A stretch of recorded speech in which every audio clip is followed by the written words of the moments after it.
السلام عليكم ورحمة الله وبركاته. مرحبا بكم أخواتي الكريمات، رمضان كريم. أهلا بكم جميعا، سواء الأخوات الجدد اللي انضموا للقناة ولا الأخوات اللي كانوا معايا من قبل. مرحبا بكم كامل، والصلاة على رسول الله.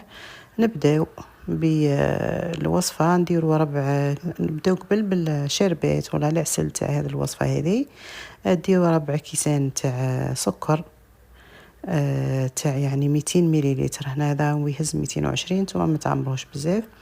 مع كاس وربع نتاع ماء، نخلطو مليح ومن بعد نحطوهم يطيبوا، يعني يطيب هذا الشربات هذا على نار متوسطه حتى يديرنا هذاك الفقاعات، ونديروا عليه عصره تاع قارص. هنا نص حبه قارص عصرتها باش ما يتحجرش معنا، ودائما نمسحوا هذوك الجوانب تاع الاناء اللي نطيبوا فيه باش ما يتحجرش معنا. فهمتوا البنات؟ نحطوه يبرد ونجيو للوصفه.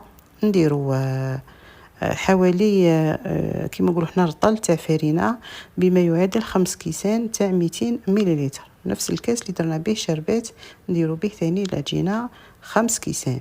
ومن بعد راح نضيفوا الماء يكون دافي البنات. هي هنا الوصفه دات لي 3 كيسان تاع ماء، ديروا معها 3 مغارف تاع نشا، راح يعطيكم هذيك القرمشه. ديروا معها كاس تاع، قلت انا كاس، مغرفه كبيره تاع خميره الخبز كما راكم تشوفوا. نديروا شويه تاع فاني كما راكم تشوفوا لهنايا. 3 ملاعق نتاع شربات اللي خدمناه راح يعطينا هذاك اللون الاحمر. شربات يعني راه يزيد يعني في اللون الاحمر هذاك تاع الدوري، اللون الدوري تاع كي نقليوهم. وديروا رشه تاع الملح، مش رشه، حوالي نصف ملعقه صغيره ملح.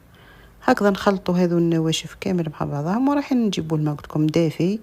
نديروا هكذا حفره في النص، ونديروا الكيس الاول نخلطوا مليح، ما نديروهمش دفعه فريده، لاننا وكاننا نعجنوا هذا العجينه هذه، ماشي نخلطوها هنا الماء يعني نضيفوه بشوي. اللي وصلت حتى لهنا وما دارش جام، رجاء فضلا وليس امرا ديري البصمه تاعك اختي الكريمه باش توصل الوصفه هذه الى اكبر عدد ممكن من الاخوات يستفادوا منها ويديروها. راهي تجي مقرمشه وتجي بنينه. اخي قلت لكم رمضان السنه برعايه المعسلات في البيت، ما نشريوش من برا. انا لحد الان ما شريتش، خلاص نخدم في الدار ونخدم كميه كبيره تحكم لي حوالي 4 ايام 5 ايام، ونزيد نعاود ندير وصفه اخرى وهكذا. هكذا خير من ضروري نشريو حنا من برا. من جهه الثمن تاعها يعني مرتفع، ومن جهه ثاني الزيت هذاك ما على بالناش اللي يقليو فيه راه صحي مش صحي، ملا نشمروا على ذرعينا. وان شاء الله ربي يعطينا صحتنا ونوجدوا معسلاتنا في دارنا ان شاء الله، ونفرحوا بها الاسره والافراد تاع العائله كامل، ولا حتى وتبعثي منهم لجيرانك وحبابك، تكون صدقه عليك في هذا الشهر الفضيل. نسأل الله أن يتقبله منا، يعني صياما وقياما إن شاء الله يا رب العالمين.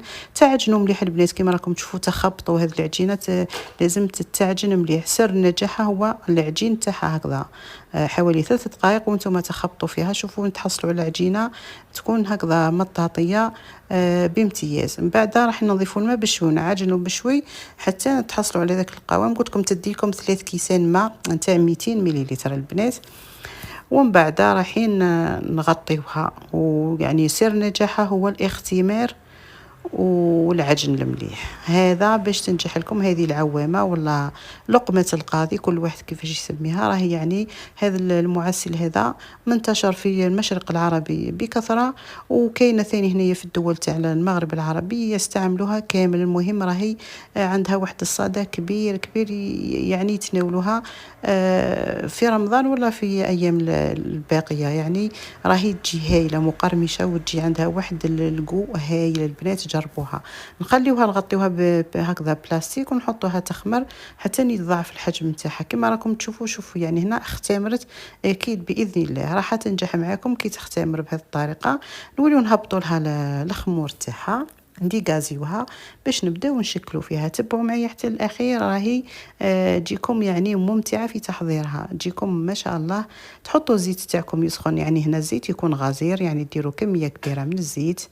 ومن بعد تبداو تشكلوا. راهي طريقتها سهله، يا اما تجمخوا يديكم بالماء المغرفه هذه نديرو فيها الزيت باش نقدروا نقطعوا ما يلصقش معنا العجين. هكذا يدك تحبي ديري فيها الماء، تحبي ديري فيها زيت. ثاني تعصري برك تحكمي كميه عجين وتعصريها تخرجيها بين اصابعك هكذا باش تجيك يعني الشكل تاعها يعني كروي هكذا دائري هكذا. ومن بعد تحطيها في الزيت. سموها العوامه البنات. تحطيها العجينه يعني تهبط في اسفل المقله ومن بعد تولي تطلع، تولي تطفو يعني للسطح. عليه يسموها العوامه. وصدقوا كي يسموها العوامه راهي تجي في الداخل تجي فارغه، تجي على شكل اسفنج. والله العظيم يعني هذه الوصفه هي كي تنجح لكم العجينه تفرحوا بالنتيجه ان شاء الله يا ربي تجربوها. وراهي سهله، تبعوا برك الطريقه اللي درتها لكم هنا راح تكون يعني ناجحه باذن الله، وتتمتعوا بها وبمذاقها الشهي وتزينوا بها صينيه سهراتكم الرمضانيه. هكذا نخليوها تطيب على نار. شوفوا الزيت تسخنوه مليح ومن بعد تنقصوا له باش ما تطيب لكمش غير من فوق، ومن بعد لداخل تبقى لكم عجينها. ومن بعد تحركوا هكذا برك تحركوا. يعني للاسف يعني مانيش قدمت لكم صوره هنايا الصوره واضحه مليح. هكذا طيبوهم، نطيبوها البنات زوج مرات. هنايا في الاول هنا تدي هذا اللون يعني تكون يعني صفرة برك، ومن بعد كي تبرد راح نعاودوا لها الطياب. هكذا سر القرمشه. هاني هنا درت الزيت في يدي باش تساعدني على يعني العمل ما تلصقليش يعني في يدي. وفي المغرفه كل مره نغطسوها في الزيت ونشكلوا هكذا نعصروا برك تخرج بين الاصابع ونديروها في الزيت. قلت لكم شوفوا تحطوها لداخل تديروا ومن بعد تطفوا فوق سطح المقله تاعكم، وبعد تحركوها بهذاك المغرف المثقوب هذاك. بعد تبقاو تدوروا برك تحطوا يعني المغرف فوق الحبات وتدوروا باش يعني يحمروا لكم في جميع الجوانب من فوق من تحت الجوانب كامله، وتتحصلوا على عوامه طايبه ما شاء الله. قلت لكم هنايا طيبوها بصفوره برك تنحيوها ومن بعد راح نعاودوا لها. هذا هو السر النجاح تاعها وسر القرمشه، انك يعني اختي الكريمه تطيبيها زوج مرات. ويعني من الأحسن نطيب زوج مرات خير ما تطيب مرة واحدة تكون يعني شوية مرخوفة. كي تعاودي طيبيها مرة ثانية تولي عندها واحد القرمشة هايلة. والحاجة الثانية اللي عاونت شوفوا الطريقة هكذا دوروا برك باش يعني تطيب لكم على الجوانب كاملة. قلت لكم السر تاع القرمشة هي هذيك 3 مغارف تاع نشا اللي درناها، تعطيها واحد لاكوش مقرمشة هايلة، طبقة مقرمشة روعة روعة. تبان لكم بلي راهي يابسة بصح ماهيش يابسة البنات، العكس الداخل راهي طريه وبواحد القوام. دوك من بعد كي نقطع لكم حبه راح تشوفوها. انا قلت لكم راح نعاودوها للمره الثانيه نطيبوها ومن بعد نجيبوا الشربات تاعنا. والله العسل لو شربات يكون يعني ثقيل موش يعني خفيف كيما اللي نديروه في البسبوسه ولا ها. هنا مادام اننا درنا كميه تاع سكر يعني قلت لكم ربع كيسان مع كاس وربع برك تاع ما. قلت لكم راح يكون يعني القوام تاعو ثقيل. هنا راح نحطه مباشرة في العسل، نزيت مباشرة في العسل لأنه بارد وهما سخونين.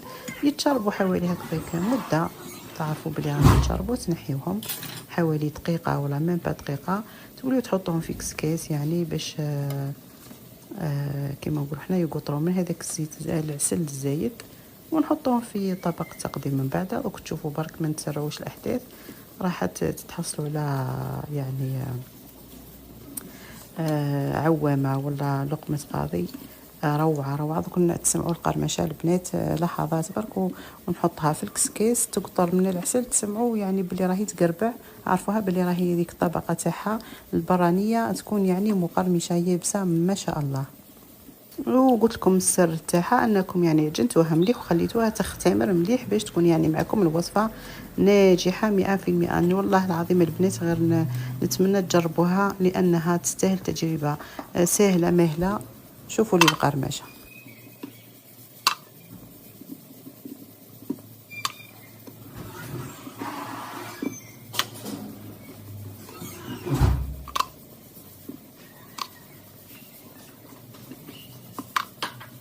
هاني سمعتكم يعني بالذمه سمعتكم القرمشه تاعها بلي راهي تكون يابسه من فوق بصح الداخل راهي طريه ما شاء الله. المهم هكذا من بعد نكمل الكميه تاعي كامل، نزيد نقل الكميه اللي بقات. وهكذا ديروا هذه الحركه باش يعني يطيبوا لكم من الجوانب كامل، لان كي تكون تحاولي تقلبيها بالفرشيطه ولا ما تتقلبش معاك لانها تعوم هكذا تجي تطفو على السطح. هكذا لازم ديروا هذه الحركه بهذا المغرف هذا طيب لكم كامل كيف كيف الجوانب كامل يتحمروا، تحصلوا على هذا اللون الذهبي الجميل هذا. ومن بعد تحطوها مباشرة في العسل لكم مدة هكذا حوالي دقيقة ولا، ومن بعد تنحيوها تقطر وانتم تحصلتوا على أشهى وأحلى معسل وهي العوامة.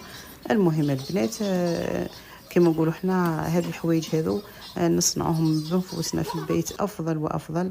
وشوفوا لي هنايا في صحن التقديم، وبعد تذريوا عليها واش عندكم من مكسرات ولا جلجلان كما تحبوا نتوما. وشوفوا لي هنايا كي نقطعوا حبه تجي الله يبارك روعه روعه روعه. شوفوا الداخل اسفنجيه خفيفه وطريه ما شاء الله، تاكلوا منها قد ما تقدروا وما دير لكم والو، يعني ما تضركم ما والو. المهم البنات ربي إن شاء الله يتقبل منا الصيام والقيام. دمتم سالمين وسلام الله عليكم. ونشكر كل وحدة راهي تكتب لي في التعليق محفز، شكرا جزيلا.